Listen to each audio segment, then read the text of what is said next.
I lay frozen in my childhood bedroom, my body locked in place, my mind screaming while my lungs barely worked.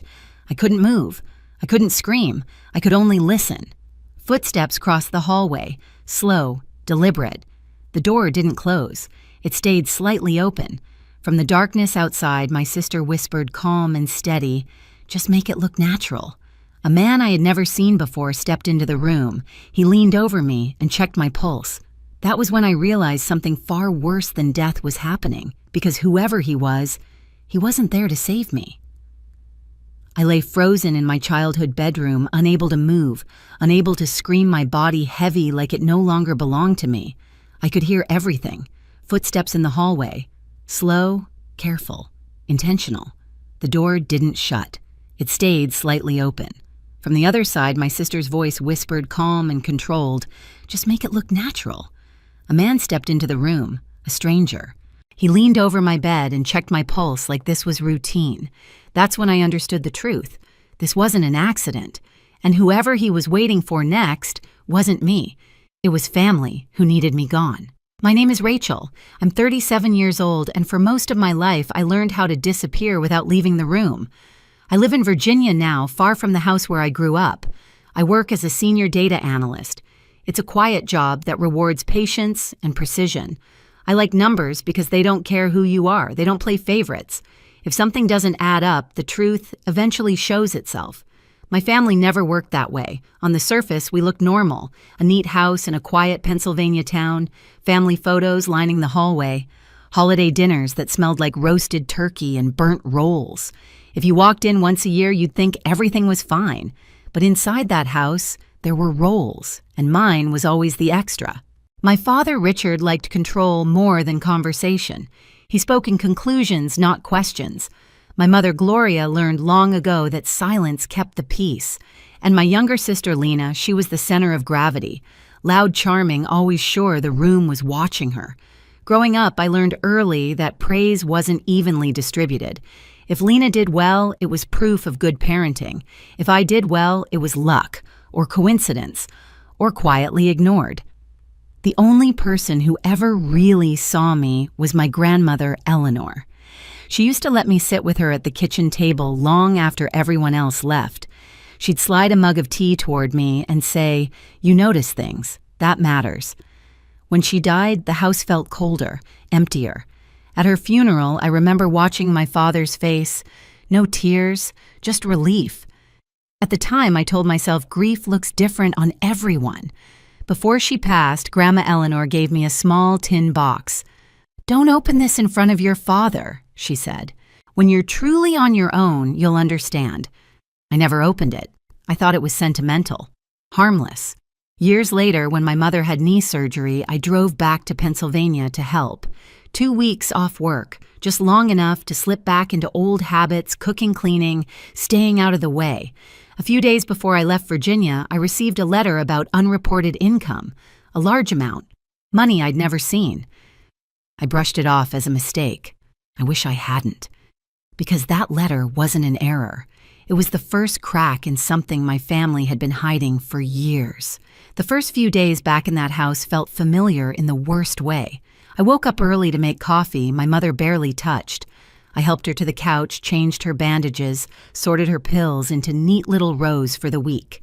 My father hovered in doorways, offering instructions instead of help. Lena stopped by twice, both times dressed like she was heading somewhere better. She took photos with Mom on the couch, arm draped just right, smile angled for the camera. Taking care of her, she posted. Then she was gone within 20 minutes. No one questioned it. They never did. By the fourth night, exhaustion sat deep in my bones. The house had a way of draining you quietly like a slow leak you don't notice until you're empty. That evening, Lena appeared in my doorway holding a mug. "You've been doing a lot," she said softer than I'd heard her sound in years. "This will help you sleep." The tea smelled faintly sweet. Chamomile, maybe, or something pretending to be. I hesitated just long enough to feel foolish for hesitating. She was my sister. This was my childhood home. I took the mug and drank it. Within half an hour, my legs went first. It wasn't dramatic, just a strange heaviness like my body had decided it was done listening to me. I tried to stand and didn't make it past the edge of the bed. My arms followed, then my fingers. Panic surged, but my mouth wouldn't cooperate. I was awake, fully awake, trapped. Through the narrow opening of my door, I saw a sliver of hallway light. A shadow passed, then stopped. Lena's voice floated in low and controlled. "Just do what Dad asked." The door didn't open all the way. It stayed slightly ajar. Footsteps crossed the threshold. He moved carefully, like someone who didn't want to leave marks. I couldn't turn my head, but I felt the mattress dip beside me. 2 fingers pressed against my neck, checking my pulse. "She's still breathing," the man muttered. "This wasn't supposed to hit her this hard." My stomach dropped. "Lower your voice," Lena snapped. "She won't remember anything." I wanted to scream. I wanted to fight. Instead, I stared at the ceiling, watching a crack I remembered from when I was 12. Dad said this is the only way. Lena continued. "Once the hearing happens, it won't matter." Hearing. That word cut through the fog sharper than anything else. This wasn't about me resting. This wasn't concern. This was a plan. The man hesitated. "This feels wrong." "You're already here," Lena said. "Just make it look natural." They left the room. The door clicked softly shut, and in that silence, something inside me shifted. This wasn't sibling rivalry. This wasn't neglect. This was deliberate. My family wasn't trying to protect me. They were trying to erase me. And whatever that upcoming hearing was, I knew one thing with absolute clarity. If I stayed in that house until morning, I wouldn't leave it on my own terms. Time stretched in strange ways after they left. Minutes felt like hours. Hours slipped by without edges. The drug loosened its grip slowly, starting with my fingertips. A faint tingling. Pins and needles. Pain I welcomed because it meant I was coming back. I kept my eyes closed. I slowed my breathing. I needed them to believe I was still gone. Sometime later, the door creaked again. Lighter footsteps this time. Lena's perfume reached me before her voice. She stood there longer than necessary, watching, waiting. "Still out," she murmured to herself. The door closed. When I was sure she was gone, I opened my eyes. The room was dim, lit by streetlight bleeding through old curtains. My body felt like it had been dragged across gravel, but I could move. Barely. That's when I saw it. On the floor beside my bed, half hidden near the nightstand, was a small white card. I slid off the mattress, my legs shaking, and picked it up with clumsy fingers. A name, a title, nothing else. A private investigator. My heart started racing again, this time with clarity instead of panic. Lena wasn't clever enough to bring a stranger into this. She followed instructions. She didn't design plans. Someone else had. Before I could think further, I heard my father's voice echo down the hallway, sharp, controlled. Awake in a way that meant decisions had already been made. "Is it done?" he asked. A pause. "Good. The hearing's soon. Keep her calm until then." Calm. My stomach turned. This wasn't about a night or a mistake. There was paperwork involved. Timelines. A future where I didn't get to speak for myself. I waited until the house went quiet again. Getting dressed felt like moving underwater. Every sound felt too loud. Floorboards creaked like accusations. I slipped past my parents' room, past Lena's door, listening to her steady breathing on the other side. The front door opened with a soft click. Cold air hit my face. I didn't stop walking until I reached my car. I drove for 20 minutes before my hands stopped shaking enough to think. I pulled into a small roadside stop and sat there, engine off, breathing through the fog still clinging to my head. I took out the card and stared at it. Calling felt dangerous. Not calling felt worse. The phone rang 3 times before someone answered. Groggy at first, then alert when I said my name. "You were in my room," I told him. "You checked my pulse." Silence. "You're awake," he said finally. "You're not supposed to be." I heard everything I replied. My sister, my father, the hearing. Another pause, heavier this time. "Then you need to listen," he said, "because what they're doing to you isn't a family issue. It's legal, and it's already in motion." I closed my eyes. For years, I'd believed being invisible kept me safe.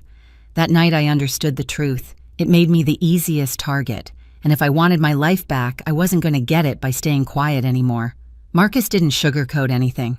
What your father filed, he told me over coffee later that morning in Virginia, is a guardianship petition.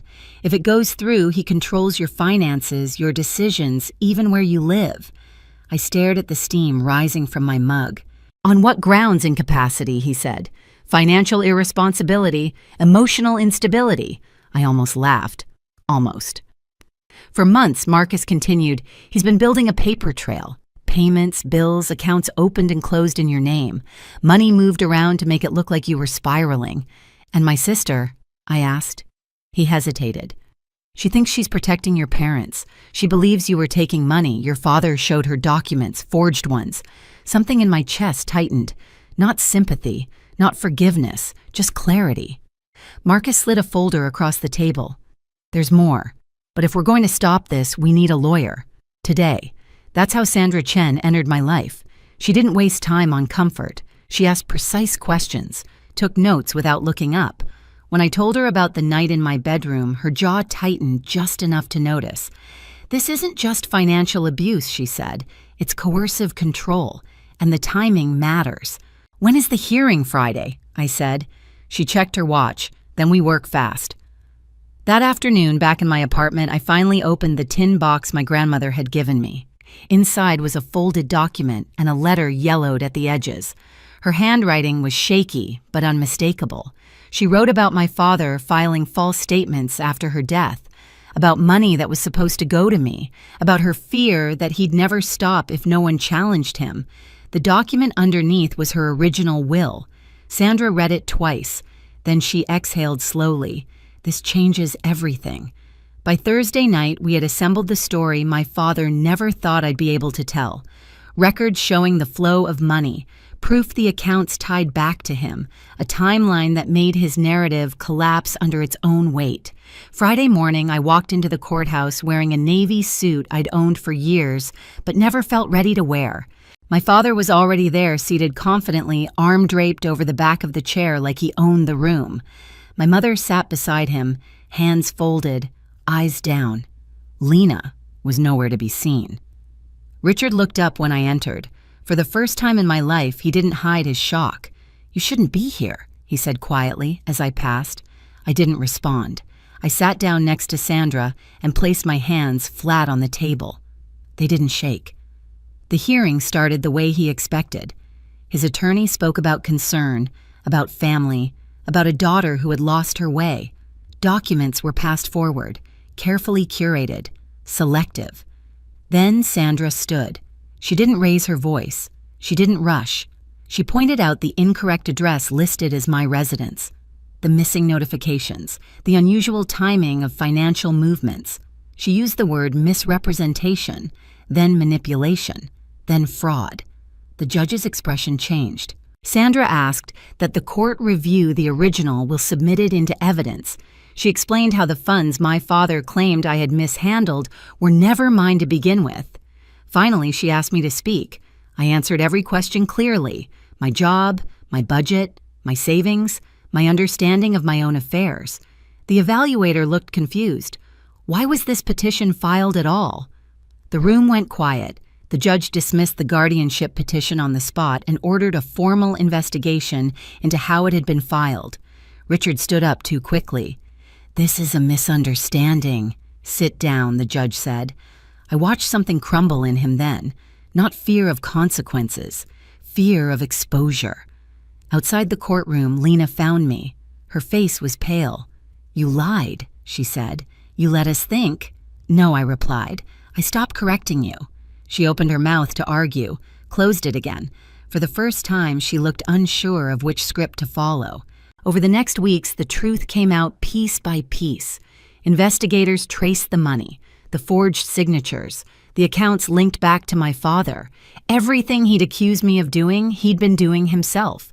When the charges were filed, he didn't call me. He didn't apologize. He claimed I'd manipulated everyone against him. At his sentencing, he spoke once. "My daughter is unstable," he said. "She's always been jealous." The judge listened, then responded calmly. "The evidence suggests otherwise." The sentence was handed down, a long one. Lena's case followed. The court acknowledged her role and her reliance on what she'd been told. She received probation and mandatory counseling. She approached me afterward, eyes red. I didn't know she whispered. I thought I was helping. "You didn't ask," I said. "That matters." She nodded like the weight of that truth had finally landed.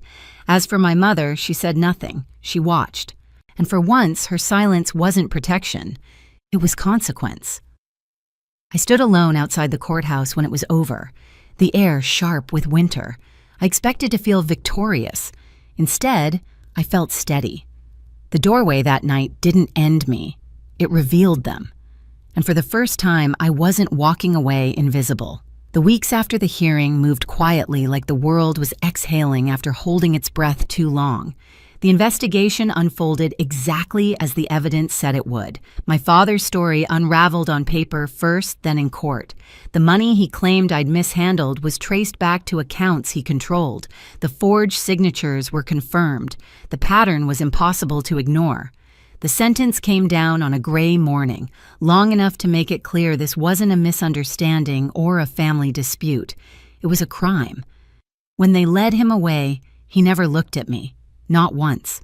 I realized then he never really had. Lena's outcome was different. Probation. Mandatory counseling. Consequences without absolution. She stood outside the courthouse afterward, smaller somehow, stripped of the certainty she'd borrowed from him for years. She said she was sorry. I believed she meant it. That didn't mean things could go back to what they were. My mother moved out of the house she'd hidden inside for decades. Silence no longer protected her. It simply followed her somewhere else. I returned to Virginia and bought a small place near the water. Mornings were quiet, honest. I slept without locking my door out of fear. Justice didn't feel like triumph. It felt like finally standing on solid ground and knowing no one could pull it out from under me again. For a long time, I believed staying quiet was the same as staying safe. I was wrong. Family doesn't get a free pass to control a race or silence you. Love isn't proven through obedience, and survival isn't selfish. If you've ever been made to feel unstable, ungrateful, or invisible just for protecting yourself, know this: you're not imagining it. If this story resonated with you, share your thoughts in the comments, and subscribe so you don't miss the next story where truth finally wins.